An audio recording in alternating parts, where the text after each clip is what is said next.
नमस्कार साथियों, आप सभी का स्वागत है हमारे प्यारे से चैनल BSc में, जहां पर हम आपको आज बताने वाले हैं इलेक्ट्रॉन माइक्रोस्कोप के बारे में। जी हाँ साथियों, इलेक्ट्रॉन माइक्रोस्कोप के बारे में जो कि आपको बहुत बार पेपर में एग्ज़ाम में पूछा गया होगा। तो इस बार जो भी फर्स्ट सेमेस्टर के बच्चे हैं उन्हें मैं ये कम्प्लीटली और ईजी लैंग्वेज में समझाने की कोशिश करूँगा ताकि आपके सीधे माइंड में जाके ये घुस जाए।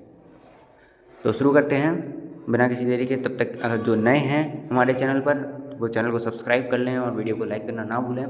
तो आते हैं इलेक्ट्रॉन माइक्रोस्कोप पर। इलेक्ट्रॉन माइक्रोस्कोप क्या है? इलेक्ट्रॉन माइक्रोस्कोप एक ऐसा माइक्रोस्कोप है जो लाइट की जगह इलेक्ट्रॉन का यूज़ करता है इमेज दिखाने के लिए। मतलब नॉर्मल लाइट माइक्रोस्कोप में हम लाइट डालकर ऑब्जेक्ट देखते हैं। नॉर्मल लाइट माइक्रोस्कोप में हम लाइट डालकर ऑब्जेक्ट देखते हैं, लेकिन इलेक्ट्रॉन माइक्रोस्कोप में इलेक्ट्रॉन की बीम डालते हैं जिससे ऑब्जेक्ट का बहुत ज़्यादा बड़ा हाईली मैग्नीफाइड इमेज मिलता है हमें। इससे हम वो चीज़ें देख सकते हैं जो लाइट माइक्रोस्कोप से नहीं देख सकते, जैसे कि वायरस, राइबोसोम्स, माइटोकॉन्ड्रिया, DNA और एटसेट्रा। आगे बढ़ते हैं। इसके फाउंडर या इन्वेंटर कौन थे, किसने बनाया था? इसे अर्नस्ट रस्क और मैक्स नॉल ने 1931 में जर्मनी में बनाया था। बाद में अर्नस्ट रस्क को इस इन्वेंशन के लिए 1986 में नोबेल प्राइज़ भी मिला। और ये कैसे काम करता है, इसका प्रिंसिपल क्या है? तो साथियों, इलेक्ट्रॉन माइक्रोस्कोप का प्रिंसिपल सिंपल है। जब इलेक्ट्रॉन की बीम किसी स्पेसिमेन नमूना पर फॉल करती है या उसके थ्रू पास होती है तो इलेक्ट्रॉन स्पेसिमेन के एटम से टकराकर इमेज बनाते हैं। जी हाँ साथियों, यह इमेज बहुत बड़ी और क्लियर होती है। इलेक्ट्रॉन की वेवलेंथ लाइट से बहुत छोटी होती है, इसीलिए रिजोल्यूशन ज़्यादा होता है और चीज़ें बहुत साफ दिखाई देती हैं। इलेक्ट्रॉन की मदद से बहुत ज़्यादा क्लियरिटी आती है इसके अंदर। और इसके इम्पोर्टेंट पार्ट जो हैं माइक्रोस्कोप के वो हैं, सबसे पहले इलेक्ट्रॉन गन आएगा जिससे इलेक्ट्रॉन बीम बनाता है और उसे एक्सेलरेट करता है। कंडेंसर लेंस की बात करते हैं, सेकंड जो रहेगा, इलेक्ट्रॉन बीम को स्पेसिमेन पर फोकस करता है। आगे बढ़ते हैं साथियों। स्पेसिमेन होल्डर सैंपल को होल्ड करता है ताकि वो स्टेबल रहे। ऑब्जेक्ट लेंस क्या होता है? स्पेसिमेन की इमेज को एनलार्ज करता है, बहुत ज़्यादा बड़ा दिखाता है। प्रोजेक्टर लेंस क्या होता है? प्रोजेक्टर लेंस वो होता है इमेज को और बड़ा करके स्क्रीन पर दिखाता है। फ्लोरोसेंट स्क्रीन क्या होती है? फाइनल इमेज यहाँ दिखती है फ्लोरोसेंट स्क्रीन पर। और वैक्यूम चैम्बर पूरी मशीन को वैक्यूम में रखता है ताकि इलेक्ट्रॉन स्कैटर ना हो, मतलब फैले ना इलेक्ट्रॉन्स। आगे बढ़ते हैं, ये रही इसकी फ़ोटो। तो ये जो इलेक्ट्रॉन गन रहती है इससे इलेक्ट्रॉन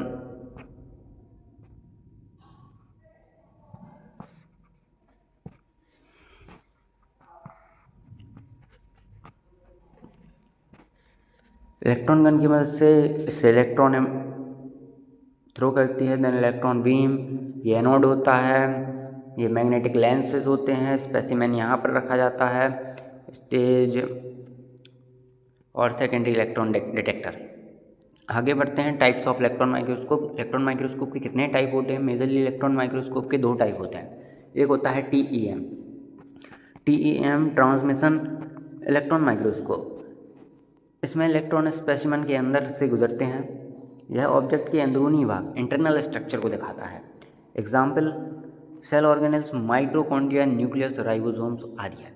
ये मैग्नीफिकेशन लगभग 10 लाख गुना तक कर सकता है। TEM माइक्रोस्कोप 10 लाख गुना तक कर सकता है और इसमें इलेक्ट्रॉन स्पेसिमेन के ऊपर से स्कैन करते हैं।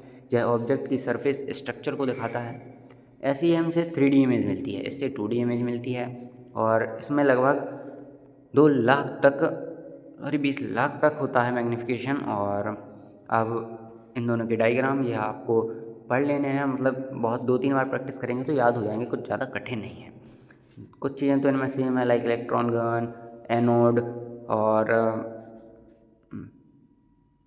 स्टेज वगैरह, प्रोटेक्टर लेंस, इसमें मैग्नेटिक लेंस होता है, इसमें कंडेंसर लेंस होता है और बाकी सब। ये TEM है और ये SEM है। इसके एडवांटेज की बात करते हैं तो एडवांटेज है, पहला है बहुत हाई मैग्नीफिकेशन देता है, अप टू 10 लाख एक्स तक, 10 गुना तक आपको मैग्नीफिकेशन देगा। बहुत हाई रिजोल्यूशन से चीज़ें साफ दिखती हैं।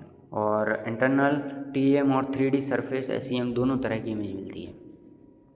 आगे बढ़ते हैं, डिसएडवांटेजेस पर आते हैं। इसके डिसएडवांटेजेस क्या क्या हैं। सबसे पहले तो ये इंस्ट्रूमेंट बहुत महंगा है और बहुत बड़ा है, और वैक्यूम की ज़रूरत होती है इसमें, और लिविंग स्पेसिमेन नहीं देखे जा सकते हैं। ऑपरेट करने के लिए ट्रेंड व्यक्ति चाहिए, मतलब कोई पहले इसका डिप्लोमा या फिर कुछ होगा, देन उसके बाद उसे ऑपरेटर एज आ ऑपरेटर रखा जा सकता है। तो आगे बढ़ते हैं, use of application. Cell organelles जैसे माइटोकॉन्ड्रिया, क्लोरोप्लास्ट, राइबोसोम्स को स्टडी करने से वायरसेस और बैक्टीरिया की स्ट्रक्चर जानने में। मटेरियल साइंस और नैनो टेक्नोलॉजी में, बायोटेक्नोलॉजी और मेडिकल साइंस में इसके यूज़ होते हैं। अब आगे बढ़ते हैं, इसका कंक्लूज़न ये निकलता है, इलेक्ट्रॉन माइक्रोस्कोप एक रिवॉल्यूशनरी डिस्कवरी है जिसने माइक्रोस्कोप वर्ल्ड को समझने का तरीका बदल दिया। लाइट माइक्रोस्कोप से जो चीज़ें देखना इम्पॉसिबल था, इलेक्ट्रॉन माइक्रोस्कोप ने उन्हें पॉसिबल बना दिया। इसका यूज़ बायोलॉजी, मेडिसिन, फिजिक्स और नैनो टेक्नोलॉजी हर फील्ड में किया जा रहा है। तो इलेक्ट्रॉन माइक्रोस्कोप अगर आपने अच्छे से पढ़ा है और जो मैंने समझाया है अगर अच्छे से समझ में आया है तो चैनल को सब्सक्राइब कर लीजिएगा साथियों। और अगर नए हैं तो भी हमारे चैनल से जुड़िए, क्योंकि आपको यहाँ पर बीएससी कंप्लीट मिलने वाली है बिल्कुल फ्री में। और ये जो पीडीएफ आपको मिल जाएगी हमारे टेलीग्राम चैनल बनने के अंदर हमारा टेलीग्राम चैनल भी बन जाएगा, और इसकी पीडीएफ और बाकी 2-3 वीडियो की पीडीएफ, इंपॉर्टेंट वाली पीडीएफ भी आपको वहीं पे मिल जाएंगी, और आने वाली सभी पीडीएफ वहाँ पर आपको मिलने वाली हैं साथियों। तो मिलते हैं हम अगले वीडियो में अपने, तब तक के लिए जय हिंद साथियों।